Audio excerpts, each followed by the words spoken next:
Hello and welcome along to day 3, the Adelaide Oval Ashes wrap. I've got Brett Lee and Mark Waugh alongside Australia in the box seat. Once again, 282 in front. What did you make of today, June? Well, I thought it was a good day's cricket. Good day for England to bat. The pitch looked good, the sun was out, it was warm. But once again, Root and Milan played well, but the rest just folded up, as we see a lot with England. The bowling was very good. I thought Starc was excellent and Nathan Lyon got the ball to spin a lot on a pitch that is going to offer some bounce and spin tomorrow as well.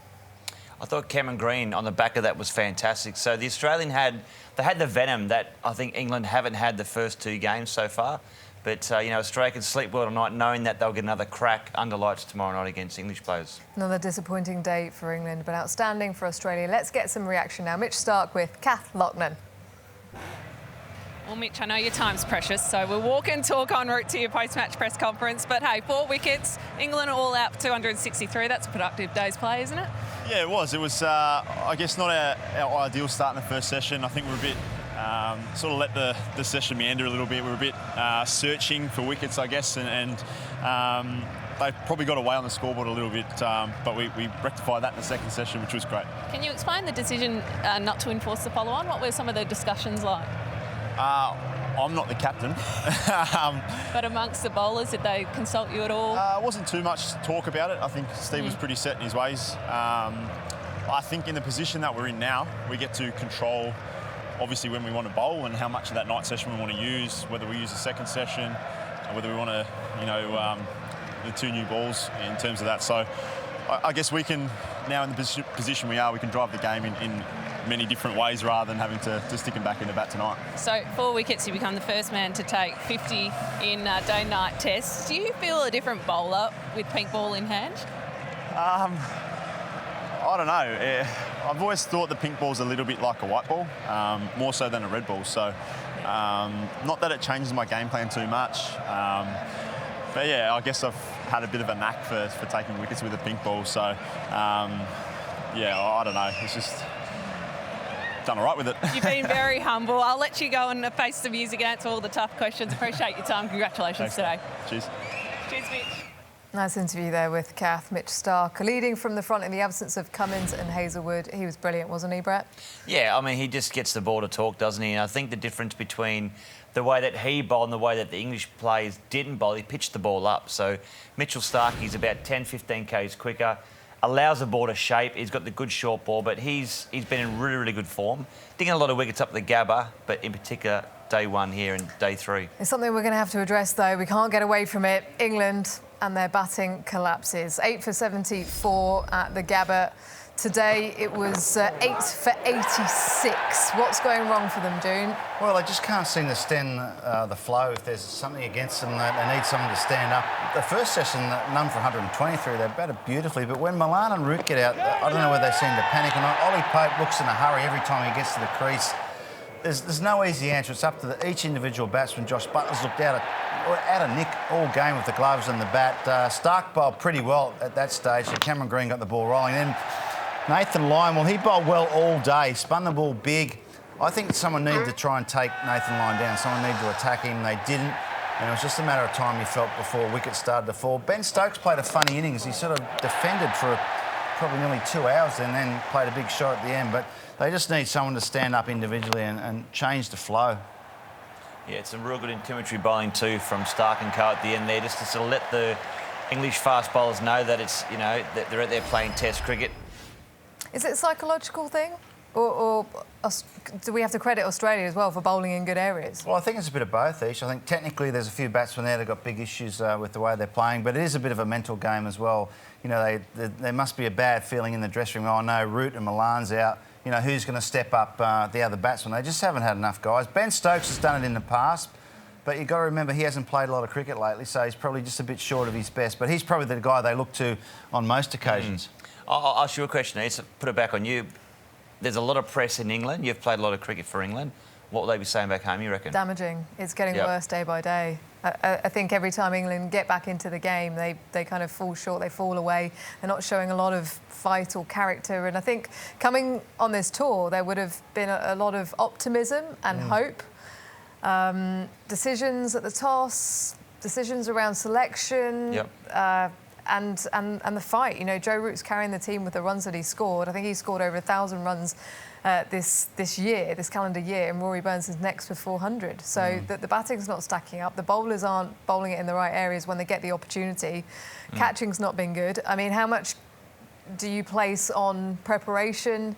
Yes, we've had issues with COVID, but actually, you know, they've talked about this for a long, long time now, and they're not getting it right. So it's getting to a point now where I think it's going to get quite serious in terms of the conversations that are being had, and perhaps people on the chopping block as well. I think if you lose this Test match, that's England, there's going to be changes. You know, I think Bairstow could come in to keep. Butler's looked really down, body language-wise. He's dropped some catches. His batting looks down. Mark Wood's got to play, doesn't he? And you know, they might think about someone else opening. Maybe Zach Crawley could come in if Rory Burns and Hamid don't make runs in the second innings. But let's see how that unfolds. Well, let's take a look at a couple of matchups, because we're starting to see a few of those stories unravel across the course of this Test match. Joe Root got himself to 50, but then got out again without managing the 3 figures on Australian soil, and it was Cameron Green to get him again. Yeah, worried him, didn't he, Cameron Green? Just that ball nipping away from off stump. Look, Joe Root can't make 100 every time he goes to the crease, and he's just making a stack of runs, but he's not getting enough help. I feel like at the moment he got really frustrated in that last 20 minutes there. You could see he was starting to, you know, it was starting to annoy him. You know, he needs some help, and you can't always rely on Joe Root to get 100. He looked pretty much at ease against the rest of the bowlers, though. So what is it about Cameron Green that he's struggling with? I think it's the trajectory off the wicket. I think Cameron Green's a lot quicker than what people think. You know, he might be bowling 130k, but he touched 146 today, Cameron Green, and he's tall. He gets that beautiful bounce off the wicket, and he's got great shape. So I think Cameron Green's the perfect bowler for someone like Joe Root that goes searching. Just have a look at the length. Good length, extra bounce. I mean, it helps when you've got guys like Stephen Smith to catch the ball, but it's the shape and the trajectory off the wicket that allows him to get guys like Joe Root fishing. Yeah, and there's some bowlers you just have more problems with, whether it's you don't pick up their release point or they're a bit quicker off the pitch than you think. Just on that off-stump line, if he's got a weakness, that's it, Joe Root. No one's perfect, but he's pretty good. But I think he likes to feel bad on ball. He could have probably let that ball go that got him out today. So, look, he can tidy that up a bit, but he's not the main worry. It's the other 7 in the team. Including Ollie Pope, who seems to have an issue against Nathan Lyon. Anytime he comes out to the middle now, Nathan Lyon is straight on. 2 wickets, just 9 runs from 37 deliveries faced. Well, yeah, you can see with Pope, can't you, June? He was trying to have that intent, trying to use his feet, get down and create something. But, I mean, Nathan Lyon was all over him like a cheap suit. He just would there's nothing that would let up. Got one to spin and a nice catch. Well, he just always looks in a rush, Ollie Pope. It looks to me like, I've got to get 30 before they get me out. You know, he's got to learn to construct an innings, bat time, get used to the conditions. That's just a rush of blood, that. You know, that's asking for trouble. So I feel like he's not really backing himself. He thinks, I'll try and get 20. They'll get me out, but let's get 20 or 30 in a hurry before they do so. No doubt he's got talent, but he needs to be able to build an innings and, you know, spend time at the crease. As it was, England were all out for 236, 237 runs behind with 17 overs ago. There was a debate as to whether Australia should enforce the follow-on. They decided not to.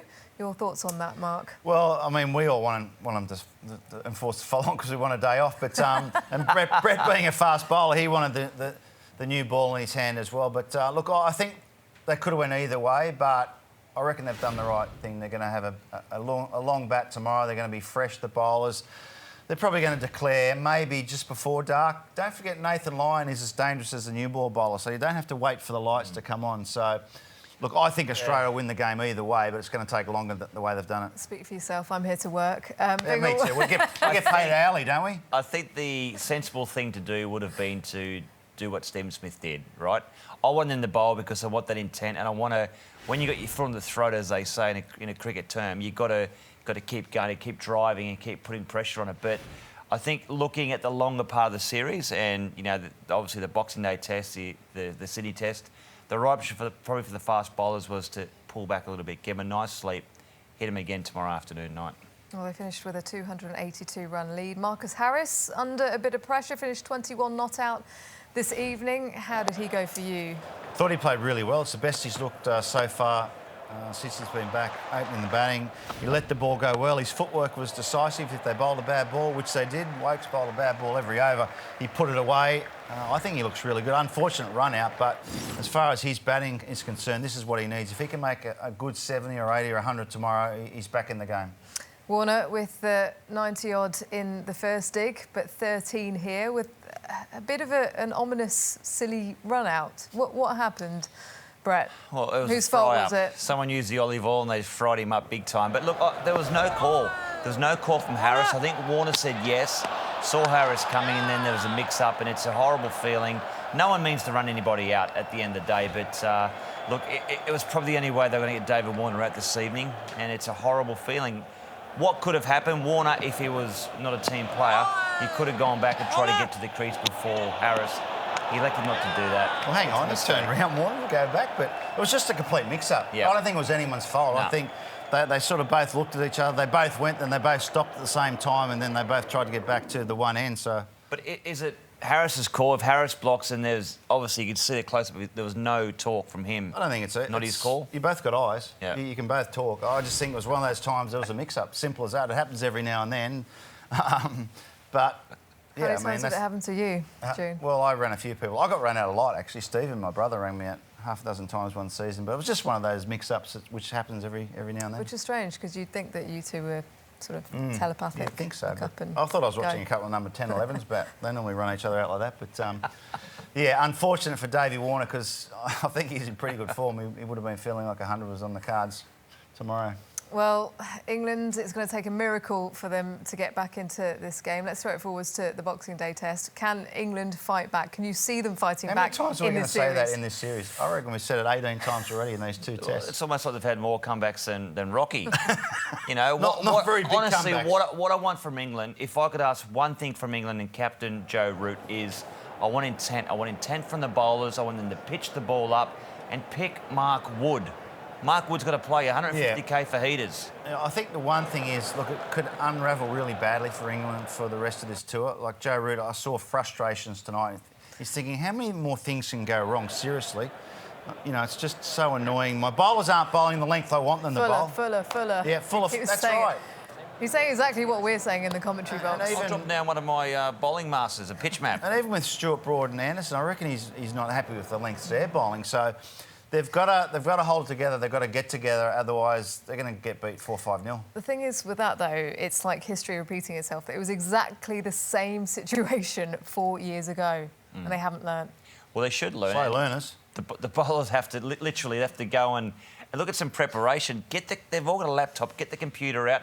See the length that gets wickets. Throw the computers away. Seriously, they've got all these people. Let's play what's in front of us. Let's do that. Let's get rid of all the computers. Throw them in the bin. Let's just see what's in front of us and play with our guts. See ball, hit ball. How's I like that? it. No, I Let's like pass it. that on to them. Yeah, you should get in the dressing room. I will. No, that's Warnie's job. He's been talking to them.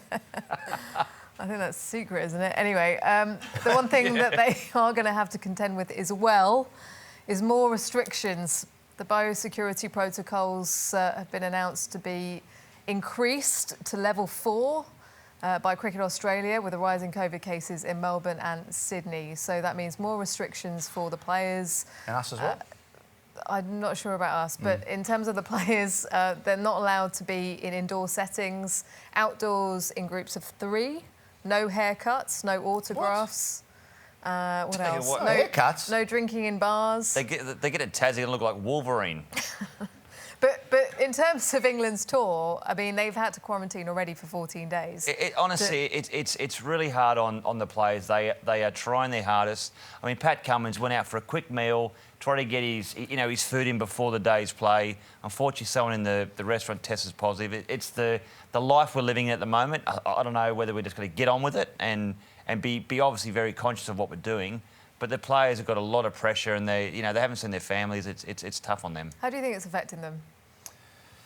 Well, when you're not playing well, it tends to affect you. You know, it's a double blow. So then there might be some players that may think about, maybe going home. I don't know. Some of the players were a bit questionable coming out here originally with the quarantine rules, which was similar to what's going to happen now. So Yeah, you can only control. It builds up, doesn't it? Yeah, it does. Yeah. Over a course of 2 years. If it was the first time it was happening, then Yeah, maybe they're like little you niggles. try and push through. It's not like one thing that's happened. They're like little niggles, and they keep taking little bits apart and away from the players each and every time. Obviously, they're trying to keep them safe at the end of the day, but it's pretty hard on the players. It could pose some interesting questions around what they do for Christmas and how much they're able to kind of spend time with their families and in groups. Make sure Santa Claus is COVID safe down the chimney. Thanks for that, Brett. Anyway. He's got to at least wear a mask anyway. We've still got a couple more days left of this Test match at the Adelaide Oval. Brett, Mark, thank you very much for your time. We'll be back for day 4 tomorrow. Australia in the ascendancy in the second Test match of the series. They're already 1-0 up and they're hoping to go 2-0 up by the end of this Test. Join us tomorrow, 1:30 local time and 2 o'clock Eastern Daylight, all on Fox Cricket.